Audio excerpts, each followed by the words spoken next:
Cancer is a disease that doesn't take age into account. Countless families suffer when a child is diagnosed. With each patient, diagnosis may differ, making it difficult to find a cure for each form.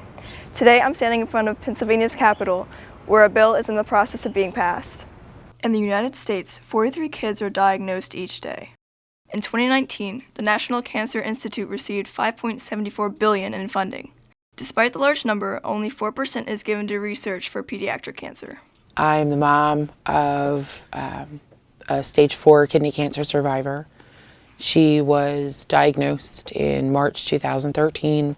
So when I approached the door to her room, I opened it and I was kind of shocked that the doctor is sitting on her bed with her. It was at least 10 times that I had to ask that doctor to repeat himself. It was like the room started spinning and I just kept asking him to repeat himself. And it finally sunk in. Mamas Against Cancer is a podcast with the purpose of spreading awareness.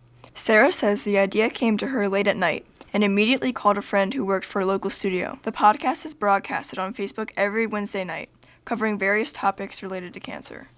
If I can prevent anyone else from going through this out, it's worth it. Even though she was spreading awareness, Sarah knew a podcast wasn't going to solve all these problems. Yeah, if no one else is going to step up and do it, we have to.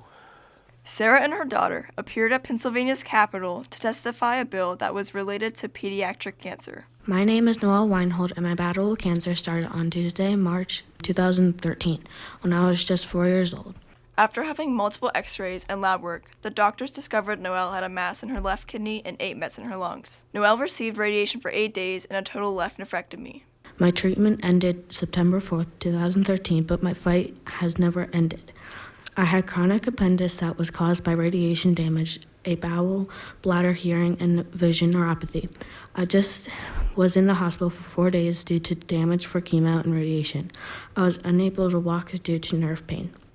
In over 3 decades, over 200 new treatments were approved for adults with cancer. In the same amount of time, only 3 new treatments were developed for children. Due to being 5 to 7 years behind in medicine, Noelle was treated with chemotherapy as old as her grandparents. I'm not only here to speak for myself, I'm here to speak for all my fellow fighters and those who have gained their angel wings. My best friend Kira and I met while in clinic at Hershey. We were just 4 years old when she got diagnosed with BCL ALL leukemia. We learned that Kira had relapsed for the 4th time. Her doctors were losing hope. I watched as my best friend lost the ability to walk, talk, and even smile. We couldn't play jokes on our nurses anymore. Kira couldn't cruise the halls on her green tractor.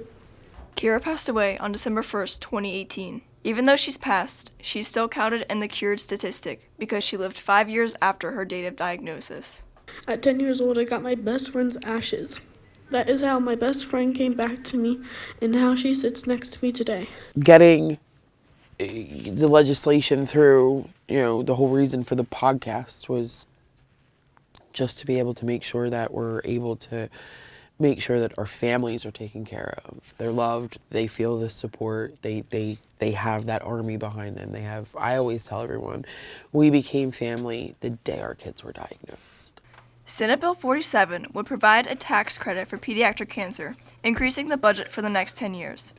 As of October 23rd, the bill was passed in the Senate, and they are one step closer to receiving more funding. From Hempfield Happenings, I'm Sarah Vanderlaan.